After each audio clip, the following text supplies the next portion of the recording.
How does this administration do it? How do they continue to find new lows, reach a new rock bottom, not just in the corruption, not just the criminality or the incompetence, but the way that they try and fail to defend all of those things? And of course, you know, I'm talking about Carolyn Leavitt, who was confronted on Fox, yes, by the Fox propaganda outlet, over what might be the most blatant and disgusting example of corruption in presidential history.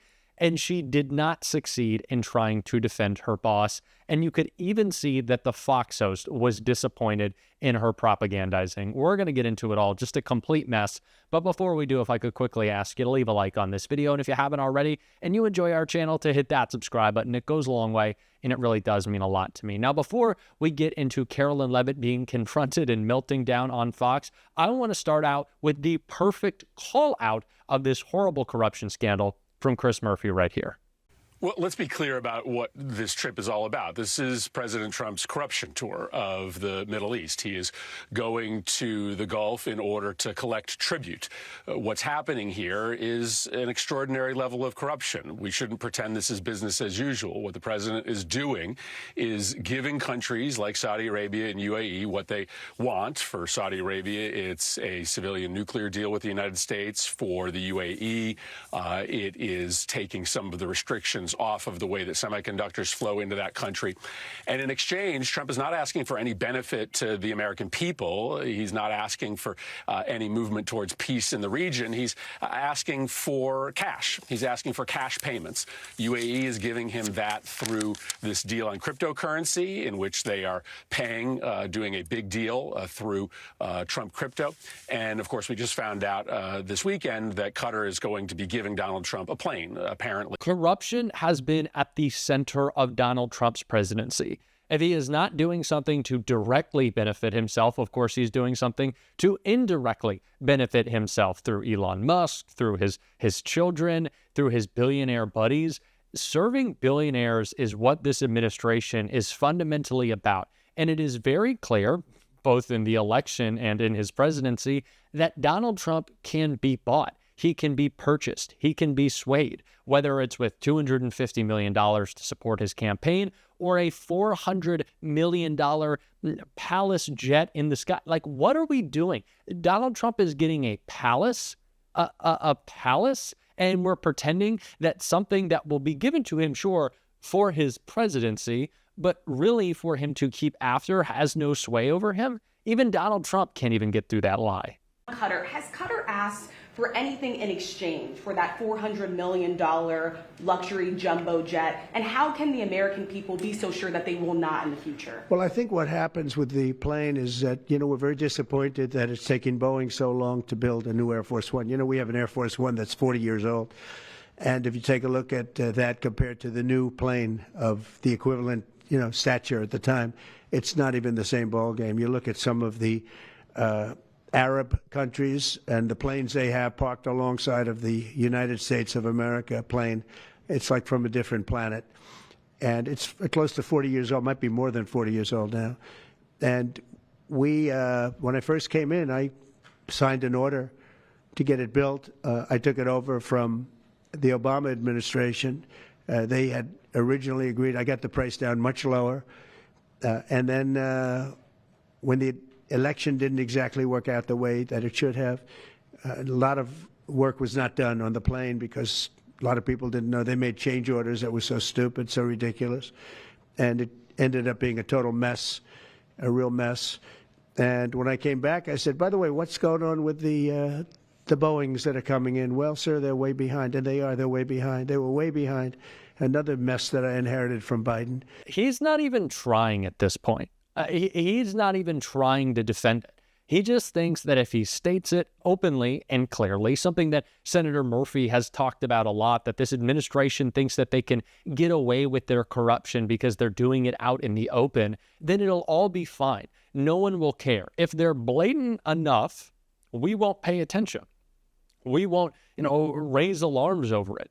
But we have to, just because they're doing it out in the open, as Carolyn Leavitt, as you will see in just a second, calls it transparency. Transparency of your corruption is still corruption. they're doing it in public because they're laughing at us. They think they can get away with these things. They're essentially saying, try to stop us, because they think if they do so, we will just give up. But we have to continue to push back. And pushback is exactly what somehow Fox did, because that's what this scandal rises to. Take a look at what they had to say to Carolyn Leavitt right here. Clarify that Qatar is giving us a new Air Force One as a personal gift to President Trump. Are they gifting it to the country? What could you tell us about this luxury liner that looks like a hotel on the air? Well, the Qatari government has graciously offered to donate a plane to the Department of Defense. The legal details of that are still being worked out, but of course, any donation to this government is always done in full compliance with the law, and we commit ourselves to the utmost transparency, and we will continue to do that. Do you worry that if they give us something like this, they want something in return? Absolutely not, because they know President Trump, and they know he only works with the interests of the American public in mind. Even Brian Kilmeade, a complete Trump stooge, is like, are we serious here?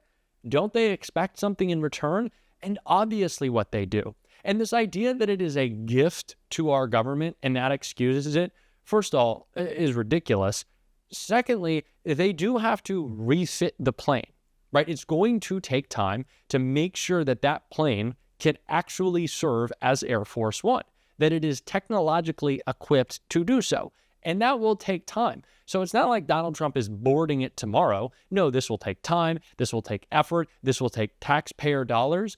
And then probably just by the end of Donald Trump's presidency, he'll start using it, and it will be given to him right after. I wouldn't be surprised if Donald Trump spent the rest of his presidency making sure this plane was in tip-top shape for him to use after. Funded by who? Us. So it's not just a gift. It's something that we then have to spend money on.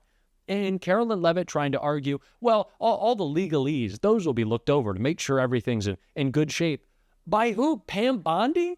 She is the biggest stooge in this administration. And she's not going to care about the law. She'll just do whatever Donald Trump wants. She lobbied for Qatar. This is nonsensical. This doesn't compute, especially with what's been happening in the DOJ recently, which Jamie Raskin made sure everyone was clear on in this clip right here. The Department of Justice announced that it would demote the Foreign Corrupt Practices Act and not bring prosecutions there. It sacked 17 inspectors general when it started, people who saved us a combined $91 billion last year in ferreting out waste, fraud, abuse, and corruption in the government. It pulled the plug on the corruption prosecution of Mayor Adams in New York after Mayor Adams agreed to engage in a political alliance with Donald Trump, which then prompted the resignation ultimately of 6 or 7 attorneys, including the U.S. Attorney for the Southern District, Danielle Sassoon, who was a conservative Federalist Society lawyer and a Republican. Her number 2 also quit, saying that you'd have to be a fool or a coward to give in to this kind of pressure. Then they decimated the Public Integrity Unit. They dismantled the Kleptocracy Unit in Department of Justice. They shut down other units focused on stopping foreign interference in American politics. Mr. Fox, why is prosecuting white-collar crime with specific enumerated offenses with the definite material elements in the crime, why is prosecuting white-collar crime important?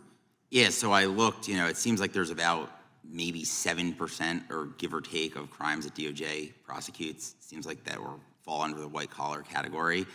I think, there's a lot of the work that the federal government prosecutes are things that far exceed the doctrine of enumerated powers, or things that the federal government has absolutely zero business getting involved in. I think white-collar crime is one that arguably can fall under the ambit of the federal government, and it's something that is important to, discourage political corruption, make sure that people are, being prosecuted because the Department of Justice has evidence that they committed a crime, and they're not being prosecuted because of, what their political views are, or that they're not being let off because of what their political views are. You know, people don't trust a system that targets people or that ignores people based upon the views they espouse or the people they support. So do you think that undermines public trust in the justice system? Oh, dramatically. It sends out the message that we have this two-track system, one for people who engage in kind of the run-of-the-mill state law crimes like assault or theft or robbery, and then one for white-collar criminals in the government or in corporations or in politics who are able to get away with it if they know the president or they know the right person. Yeah, I think that's right. And also goes back to the question Ranking Member McBath asked, which is, you know, about are they going to target people who they know will fight back versus won't or won't have the resources to? So I think, you know, that's all very related there. Yeah.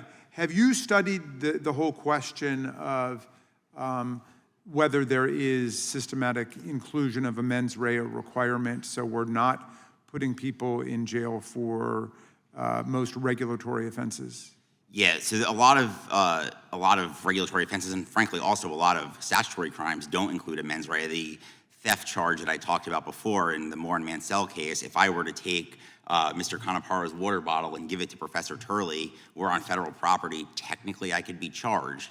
That's preposterous. No reasonable person would ever think that's theft, but without an actual explanation as to what theft is that I actually intended to, you know, take his wallet and bring it home with me, people would, yeah, they would absolutely, you know, fall victim to these types of prosecutions, which dramatically undermines trust in the system.